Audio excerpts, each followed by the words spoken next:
Bem, meus irmãos, então, mais uma vez, boa noite para vocês, sejam bem-vindos.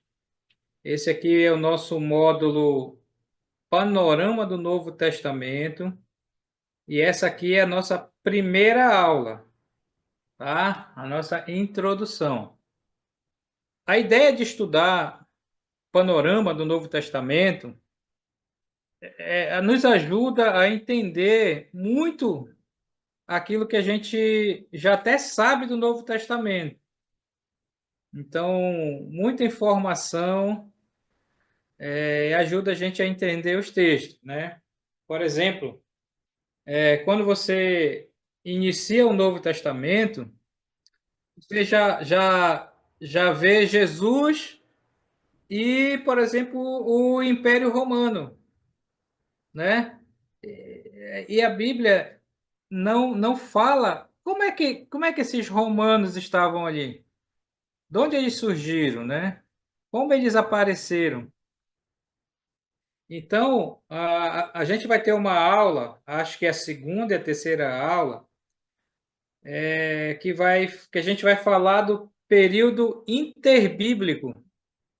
O que é o período interbíblico?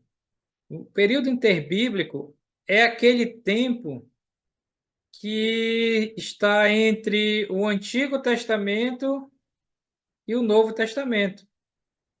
Por exemplo, você sabe quantos anos se passou desde o fim do Antigo Testamento para o Novo Testamento? Quem sabe essa informação? Quantos anos? 400, Ricardo.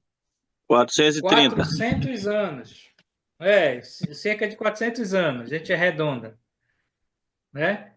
Então, 400 anos se passaram entre o fim do Velho Testamento e o início do Novo. Então, 400 anos se passaram entre o fim do Antigo Testamento e o início do Novo Testamento. Muita coisa aconteceu nesse período.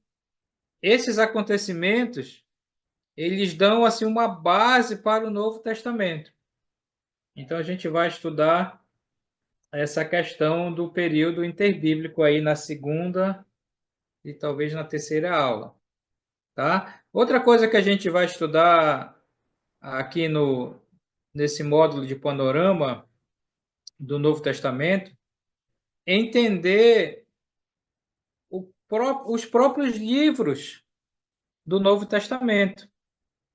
Por exemplo, a disposição dos livros. A gente já vai falar alguma coisa nessa aula aqui, mas isso ajuda a entender quando a gente prepara algum estudo sobre algum livro, sobre algum texto. Então, por exemplo, se você estuda alguma coisa do livro de Efésios, então qual é o panorama do livro de Efésios? A gente sabe que foi Paulo que escreveu. Mas onde Paulo estava quando ele escreveu Efésios? Então, quando a gente estuda o panorama, a gente vai saber que Efésios faz parte das chamadas epístolas da prisão. Então, meus queridos, como eu estava falando, tem muita coisa que a gente vai aprender sobre a questão do panorama, tá? Então, essa aula de hoje é mais uma introdução para nós, tá? A gente pegar o embalo aqui, tá bom? Então, olha só, introdução abordando o Novo Testamento. O Novo Testamento forma a segunda parte da Bíblia. Ele é uma antologia de 27 livros, de várias dimensões, mas tem somente um terço do volume da parte um, o Antigo Testamento. Tá? A antologia significa coletânea, né? Então, está falando que o Novo Testamento, você sabe, tem 27 livros. Aliás, quantos livros tem a Bíblia toda? 66. 66. Isso é básico, né? Então, tem 66 livros, 39 no Velho e 27 no Novo Testamento, tá? Então, esses livros do Novo Testamento, eles são várias dimensões, quer dizer, alguns maiores, uns menorzinhos, como nós já sabemos, tá? E quando a gente pensa no Novo Testamento, ele é um terço de toda a Bíblia.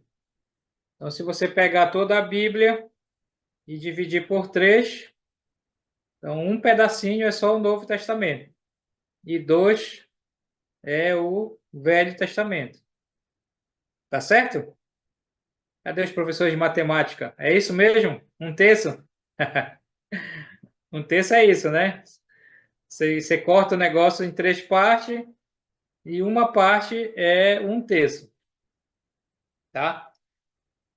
Antigo e Novo Testamento são designações cristãs e não judaicas, pois os judeus só aceitam como escritura os livros do Antigo Testamento.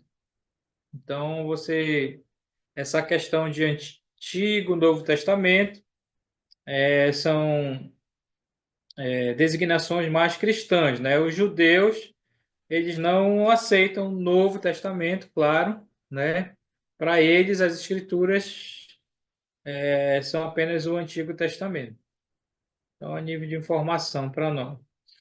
Isso é compreensível, todavia, pois o Antigo Testamento cobre um período de milhares de anos da história, mas o Novo Testamento, menos de um século, tá? Então, quando a gente compara o Antigo Testamento com o Novo Testamento, então a gente vê claramente essa diferença, né? O Antigo Testamento são milhares de anos, né? Por exemplo, só o período ali do Egito, você tem 400 anos. Período ali dos juízes, você tem mais 400 anos. Período dos reis, ali os patriarcas. Fora o tempo que a gente não sabe, ali desde Adão até Abraão, né? Então, Abraão, a partir de Abraão, é que eles já calculam mais ou menos 2.000 anos antes de Cristo. Então, a gente faz mais ou menos essa ideia, né? Então, Abraão foi 2.000 anos antes de Cristo. Moisés, 1.000 anos, 1.500 anos antes de Cristo. Mais ou menos isso, né? Davi, 1.000 anos, né? Então, é um período bem grande o Antigo Testamento. Mas quando a gente vai para o Novo Testamento, toda a história que está no Novo Testamento é menos de um século, menos de 100 anos. Você sabia disso?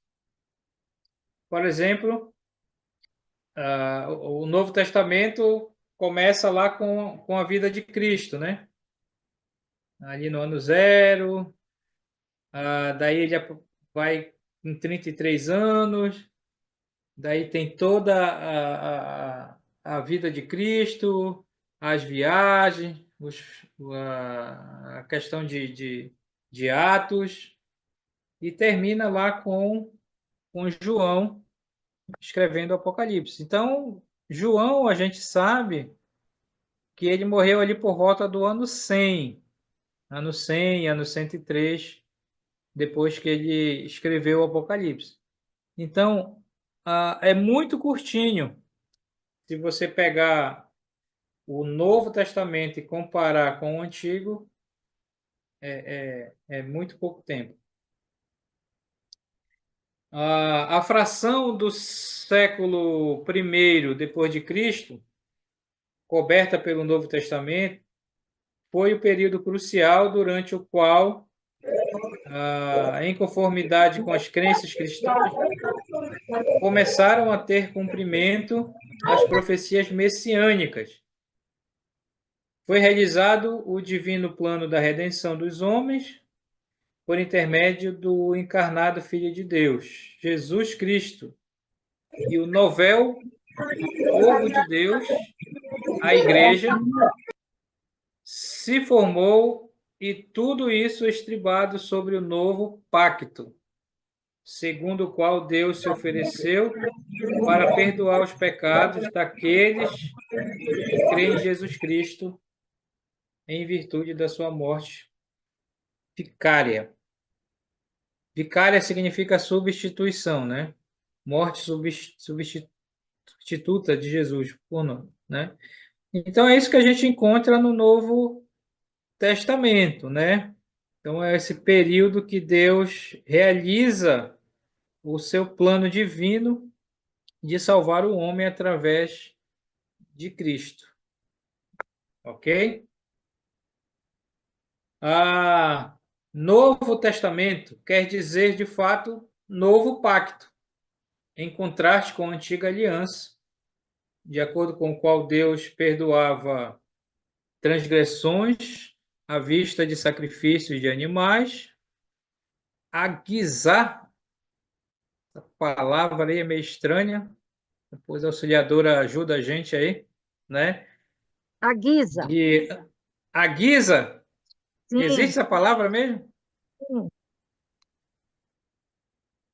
Tá, de antecipação provisória daquele verdadeiramente adequado sacrifício de Cristo. Então, quando a gente pensa nessa palavra testamento, né? O Novo Testamento significa um novo pacto. Então, se é um novo, é porque tinha um antigo, né? Que era o Antigo Testamento, né? Então, no Antigo Testamento, como é que Deus perdoava, ou entre aspas, cobria o pecado, né? Era a questão do sacrifício dos animais, né? Então, Deus aceitava esse sacrifício como uma antecipação daquele que verdadeiramente vinha, que era Cristo. E isso a gente encontra no Novo Testamento, tá? O vocábulo testamento transmite-nos a ideia de uma última vontade e um testamento que só passa a ter efeito na eventualidade da morte do testador. Então, você relaciona essa palavra, né? Testamento, né? Então, meus queridos, como eu estava falando, essa questão de testamento, a gente pensar, né? Então, você sabe, quando a pessoa vai deixar algo, então ele faz esse testamento, né? Mas o testamento só tem validade quando aquele que fez o testamento morre, né? Então é mais ou menos essa a ideia. E a ideia do novo pacto, como diz aqui, assim é que o novo pacto entrou em vigor em face da morte de Jesus. Então, se você ler Hebreus 9, 15 a 17, você vai ver que é exatamente isso que ele fala, tá? Bem, falando um pouco mais do Novo Testamento. Escrito originalmente em grego, então você sabe que o Novo Testamento foi escrito em grego, então a gente vai ver como é que se deu essa questão da língua grega. Então, entre 45 a 95 depois de Cristo. Então, veja que isso aqui é a questão da escrita, não é a história. Vê se você entende, tá? A coleção dos livros do Novo Testamento é tradicionalmente atribuída aos apóstolos Pedro, João, Mateus, Paulo, bem como outros autores cristãos, como João Marcos, Lucas, Tiago e Judas. Quantos tem aí? Confere aí para mim. Então veja bem que o Novo Testamento, quem escreveu o Novo Testamento? Quem são os autores? Por exemplo, Pedro. O que é que Pedro escreveu no Novo Testamento? A gente tem duas epístolas de Pedro, primeira e segunda Pedro. João, o que é que João escreveu? João escreveu os evangelhos, as três epístolas e o livro de Apocalipse, tá? Mateus escreveu o evangelho de Mateus apenas. Paulo foi que escreveu mais, né? Então tem as suas epístolas, 13 epístolas. Além deles, quem a gente tem mais? A gente tem João Marcos. João Marcos foi quem escreveu o Evangelho de Marcos. A gente tem Lucas. Lucas escreveu o Evangelho de Lucas e o livro de Atos. E a gente tem Tiago, a Epístola de Tiago e a Epístola de Judas, tá? Então lembra que esse Tiago e esse Judas, eles eram os meio-irmãos de Jesus, não eram os apóstolos, tá? Então, quantos a gente tem aqui? Tem 1, 2, 3, 4, 5, 6, 7, 8. 8. O único livro que é mais debatível sobre a tua autoria é o livro de Hebreus. Tá? Então, o livro de Hebreus, o autor é desconhecido. Alguns acham que foi Paulo, mas provavelmente não foi. Outros Barnabé e por aí vai, Apolo e tudo mais. Tá? Então, aqui tem 7, né? 1, 2, 3, 4, 5, 6, 7, 8. Se a gente colocar mais o autor de Hebreus, a gente tem 9.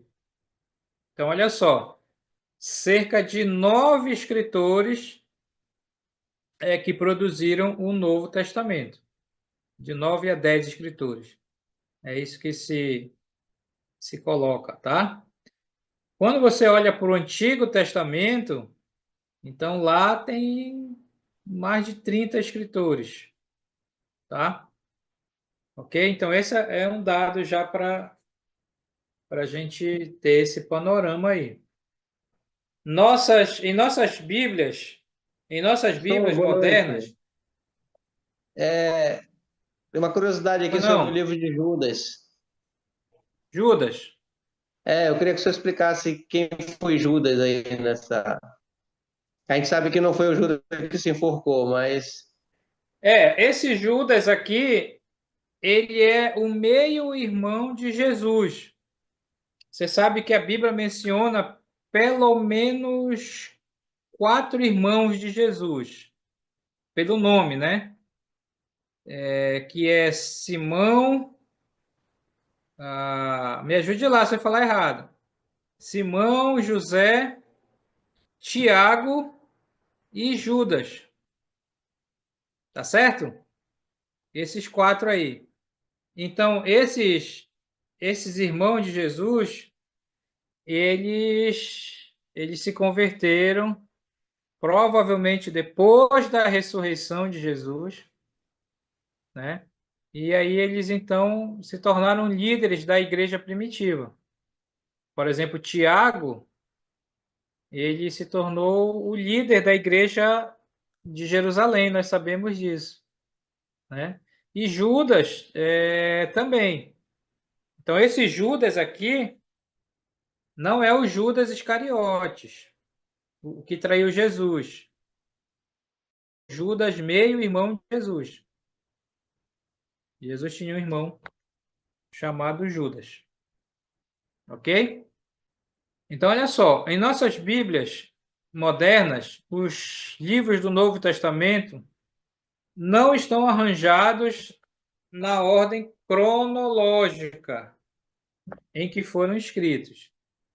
Tá? Então, a maneira que você tem os livros do Novo Testamento, eles não estão organizados na ordem cronológica. Por exemplo, o primeiro livro do Novo Testamento, Mateus. Mateus não foi o primeiro livro a ser escrito. Tá? Eles não organizaram assim o Novo Testamento. Tá? Então, nunca pense que é na ordem cronológica. Aliás, a Bíblia ela não foi escrita em ordem cronológica, tá? Ainda que há cronologia. Mas a ideia, a organização não era a questão cronológica, era a questão dos temas, tá? Você entende bem isso? Então a gente vai explicar mais aí para frente. Por exemplo, exemplificando, as primeiras epístolas de Paulo foram os primeiros livros do Novo Testamento a ser escritos, com a única exceção possível da epístola de Tiago e não os evangelhos. Então, se a gente fosse colocar o Novo Testamento em ordem cronológica, ou seja, o primeiro livro a ser escrito, a gente teria que colocar as epístolas de Paulo. Ok? Você entende? Então, foi Paulo que escreveu primeiro as epístolas e depois os apóstolos escreveram os evangelhos. Tá certo? Há uma dúvida em relação a Tiago e a 1 Tessalonicenses, no caso, que foi provavelmente a primeira epístola que Paulo escreveu. Então, muitos acham que a carta de Tiago foi o primeiro livro a ser escrito do Novo Testamento. Tá? Então, só para mostrar que não é em ordem cronológica. Tá? Então, quem veio primeiro? Os evangelhos ou as epístolas? Respondam aí. As epístolas, segundo Tá você aberto. falou. As epístolas. Tá certo? Quem veio primeiro? 1 Coríntios ou o Evangelho de Mateus, por exemplo? 1 Coríntios. 1 Coríntios, né? Aí, olha a curiosidade. Quando você está lá no culto de comunhão, você está na ceia, geralmente é lido o texto de 1 Coríntios 11, quando está naquela parte do pão e o cálice. Aí lá em 1 Coríntios 11, você lê assim, Paulo falando. Paulo fala da ceia do Senhor. Mas como é que Paulo sabia? Se os evangelhos foram escritos depois. Você está entendendo o que eu estou falando? Porque Paulo diz assim, né? Eu dou para vocês aquilo que eu recebi, que na noite que Jesus foi traído, ele tomou o pão e tudo mais, e ele vai explicando. Da onde Paulo recebeu isso? Se os evangelhos que conta essa história ainda não tinha sido escrito. Ele teve uma Entendeu? revelação, no caso, né? Aí você lembra da aula de que a gente, qual é o módulo que a gente estudou isso? Acho que bibliologia, né? Eu Quando a acho gente que ele fala de revelação, iluminação, inspiração. Isso. É exatamente isso. Então Revelação. você só percebe isso quando você tem esse panorama. Vou Qual falar. foi o último livro a ser escrito do Novo Testamento? Apocalipse. Testamento. Apocalipse, né? Qual foi o penúltimo? Qual foi o outro livro que João escreveu? O Evangelho. O Evangelho. O Evangelho de João, ele foi escrito por João lá para o final do século. Quer dizer, Jesus já havia morrido há quantos anos? 30 para 90. Quantos 60 anos anos, aí? mais ou menos. Mais de 50, 60 anos. Quando João começou a escrever o Evangelho de João. Interessante, né? Então, essas informações ajudam a gente quando a gente está pregando, quando a gente está dando um estudo, e a gente tem essa noção aí, tá? Então, vamos lá. O mesmo arranjo das epístolas paulinas Não, não segue a sua ordem cronológica, porquanto Gálatas ou Primeira Tessalonicenses foi a epístola escrita bem antes daquela dirigida aos romanos, a qual figura em primeiro lugar em nossas Bíblias, pelo fato de ser a mais longa das epístolas de Paulo, e entre os evangelhos, o de Marcos, não o de Mateus, parece ter sido aquele que primeiro foi escrito. Então, olha só, quando a gente pega as epístolas de Paulo, e se a gente fosse colocar em ordem cronológica, teria que ser ou Gálatas ou Primeira Tessalonicenses, e não Romanos. Tá? Romanos é o primeiro, a primeiro da lista lá, quando começa as cartas de Paulo, né? As epístolas de Paulo. Então, só para você ver que o Novo Testamento, os livros, eles não estão organizados em ordem cronológica, tá? Por exemplo, os próprios evangelhos. O primeiro evangelho que você tem é Mateus, mas Mateus não foi o primeiro a escrever o evangelho. O primeiro a escrever o evangelho foi Marcos. Então, Marcos é o primeiro evangelho. Lembra que esse Marcos não era apóstolo. Esse Marcos é o João Marcos, lá de Atos, que foi na primeira viagem missionária e abandonou Paulo e aquela confusão toda lá. Esse é o João Marcos, ele que escreveu o Evangelho de Marcos, tá? E a gente vai ver que Marcos escreveu esse evangelho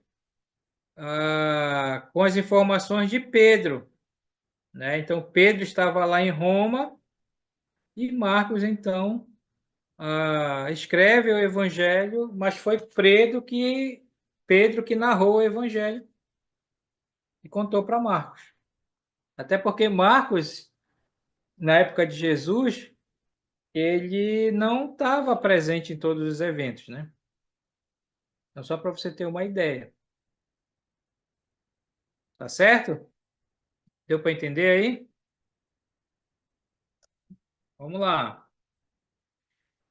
A ordem que os livros aparecem, por consequência, é uma ordem lógica, derivada somente das tradições cristãs, como a gente falou, tá? Então, a maneira que se organizou os livros no Novo Testamento foi por uma questão lógica. Por exemplo, os evangelhos estão postos em primeiro lugar porque descrevem os eventos cruciais da carreira de Jesus. Por isso que começa o Novo Testamento com os evangelhos. Agora, entre os evangelhos, o de Mateus vem propriadamente antes de todos, devido à sua extensão e ao seu íntimo relacionamento com o Antigo Testamento, que o precede imediatamente. Então, por que colocaram o Evangelho de Mateus como o primeiro? Já que foi Marcos que foi o primeiro a ser escrito, né? É porque o Evangelho de Mateus é o evangelho que mais combina com o Antigo Testamento, certo? E não o Evangelho de Marcos. Então, vamos lá. Mateus, a miúdas vezes, cita o Antigo Testamento e principia com uma genealogia que retrocede ao mesmo. Então, a razão por que se colocou Mateus como o primeiro livro do Novo Testamento, né? Então, ele mais se liga com o Antigo Testamento. Bem, ato contínuo, encontra-se a triunfal colheita da vida e do ministério de Jesus no livro de Atos dos Apóstolos, uma envolvente narrativa do bem-sucedido surgimento e expansão da igreja na Palestina e daí por toda a Síria, Ásia Menor, Macedônia, Grécia e até os lugares distantes como Roma e na Itália. Então, eles organizaram os evangelhos que contam sobre a vida de Jesus, né? E depois eles colocaram o livro de Atos, porque o livro de Atos ele dá sequência daquilo que aconteceu depois da morte, da ressurreição, da assunção de Jesus, né? E principalmente a questão da igreja. Então, por isso o livro de Atos vem logo depois dos evangelhos, tá? É uma sequência lógica. No ato mesmo da sua composição, o livro de Atos foi a segunda divisão de uma obra em 2 volumes, Lucas Atos. Bastam-nos essas ideias quanto aos livros históricos do Novo Testamento. Então, você sabe que quem escreveu o livro de Atos e o Evangelho de Lucas foi o Lucas. Tá? Pergunta: Lucas era apóstolo? Sim ou não? Não. Lucas não era apóstolo. Tá? Na verdade, dos 4 evangelhos,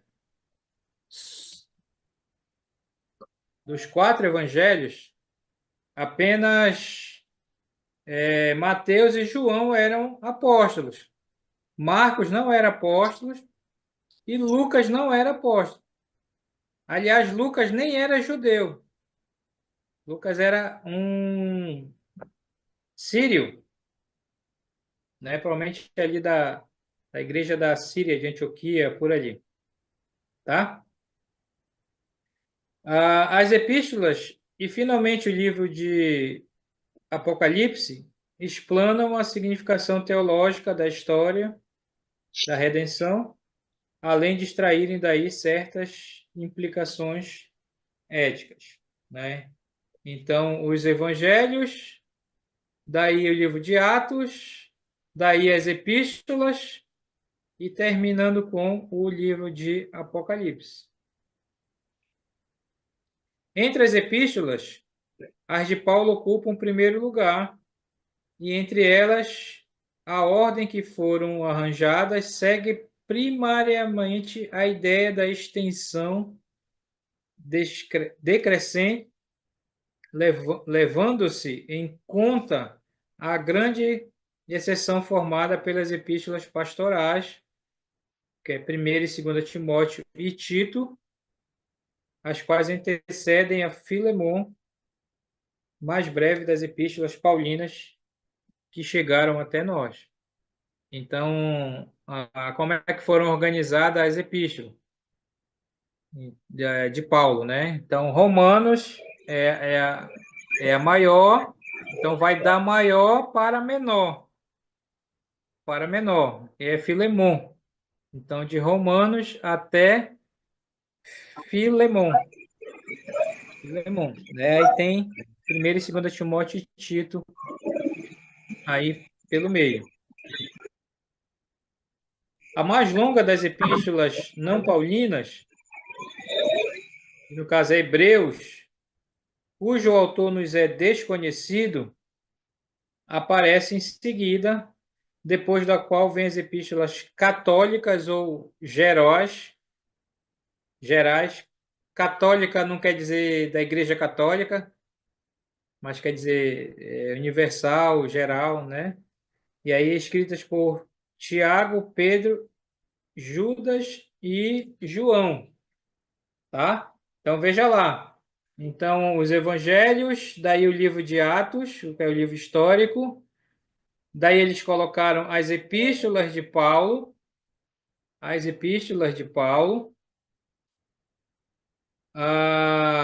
logo em seguida a epístola de Paulo, eles colocaram Hebreus. Por que Hebreus? Porque Hebreus, o autor é desconhecido. Então, eles colocaram logo ali no final das epístolas paulinas. Tá? Se Paulo escreveu, então ela já está ali direitinho na sequência. Tá?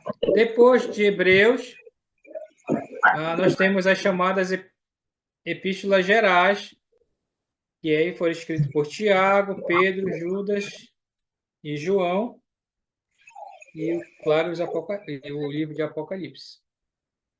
Como diz aqui. Por fim, temos o livro que lança os olhos para o futuro, retorno de Cristo, o Apocalipse. Livro esse que leva o Novo Testamento a um muito apropriado clímax, tá? Então termina. Então, você observa que os livros do Novo Testamento eles estão organizados de uma maneira lógica. Então, a gente precisa ter essa noção para a gente ter essa visão do Novo Testamento, tá? E por qual razão estudaríamos tão antigos documentos como esses contidos no Novo Testamento? Então, aqui só algumas razões por que a gente deve estudar o Novo Testamento. Então, a razão histórica é que no Novo Testamento nós descobrimos a explicação do fenômeno que é o cristianismo, né? Como surgiu o cristianismo e tudo mais. Outra razão cultural, é que a influência do Novo Testamento tem permeado a civilização ocidental de tal maneira que ninguém poderia ser tido por bem educado a menos que conheça o conteúdo do Novo Testamento. E a razão teológica é que o Novo Testamento é aquela narrativa divinamente inspirada sobre a missão remidora de Jesus neste mundo, sendo ainda o padrão de crenças e de práticas da Igreja. E, finalmente, a razão devocional é que o Espírito Santo utilize o Novo Testamento a fim de conduzir pessoas a um vivo e crescente relacionamento com Deus, através de seu Filho, Jesus Cristo. Todas essas razões são suficientes para a gente estudar o Novo Testamento. Ok, meus irmãos? Então, essa aula foi só para dar um tira-gosto daquilo que a gente vai estudar daqui para frente. Tá bom? Então, a gente encerra por aqui essa primeira aula e nos vemos na segunda aula.